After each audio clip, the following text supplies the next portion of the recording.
वफादार बंदर और दो भाई। बहुत समय पहले की बात है। एक छोटे से गांव में दो भाई रहते थे, माइनस रामू और श्याम। रामू बहुत मेहनती और ईमानदार था, लेकिन उसका छोटा भाई श्याम थोड़ा आलसी था और हमेशा सोचता था कि किस्मत से ही सब कुछ मिलता है। मेरा किस्मत में दुख ही लिखा था और कुछ नहीं हो सकता है, दुख ही सहना पड़ेगा। उनका सबसे अच्छा दोस्त था एक बंदर, जिसे रामू ने बचपन से पाला था।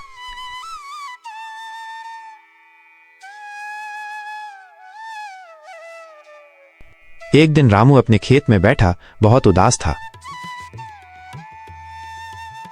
रामू बोला, अरे भगवान, इतनी मेहनत करता हूं फिर भी खेत में कुछ नहीं उगता, अब क्या करूं? उसका छोटा भाई श्याम पास बैठा आराम कर रहा था। श्याम बोला, ओहो भाई, अपनी मेहनत करके क्या कर लेगा? जो किस्मत में हमारा लिखा है वही मिलेगा। हमारा किस्मत में लिखा होगा तो अच्छा ही मिलेगा, वरना कुछ नहीं मिल पाएगा। रामू का दोस्त बंदर पास आकर उसका कंधा थपथपाता है। बंदर बोला इशारों में, चिंता मत कर, मैं तेरे साथ हूं। रामू मुस्कुराकर बोला। रामू बोला, हाँ दोस्त, तू है तो मुझे हिम्मत मिलती है। और श्याम, सिर्फ किस्मत पर भरोसा करना सही नहीं है। मुश्किल समय।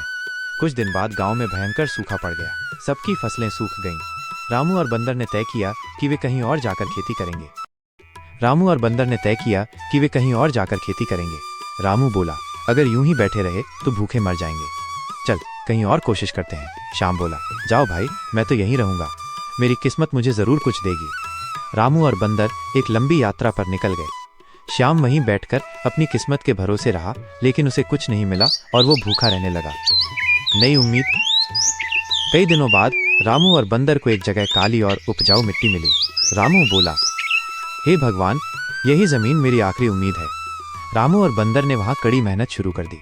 बीज बोना, पानी लाना, खेत की रखवाली करना, हर काम में बंदर रामू का साथ देता। रामू बोला, वाह मेरे सच्चे साथी, तेरी मदद से ये खेत फिर से हरा भरा हो गया। वफादारी की कसौटी। एक रात जब रामू गहरी नींद सो रहा था, कुछ चोर खेत में घुस आए।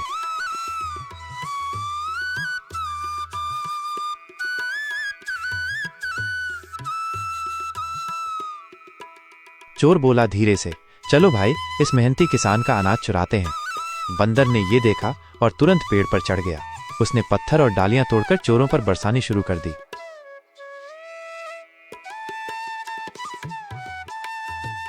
बंदर बोला, ऊ आ, मतलब भागो यहां से। चोर डरकर भाग निकले। सुबह रामू ने देखा तो बहुत भावुक हो गया। रामू बोला, तू सिर्फ मेरा दोस्त नहीं, मेरी किस्मत है, तेरी वफादारी ही मेरी असली ताकत है। कुछ दिनों बाद रामू अपने खेत से अनाज बेचकर खूब अमीर हो गया। वो अपने भाई श्याम से मिलने वापस आया, जो अभी भी भूखा और उदास था।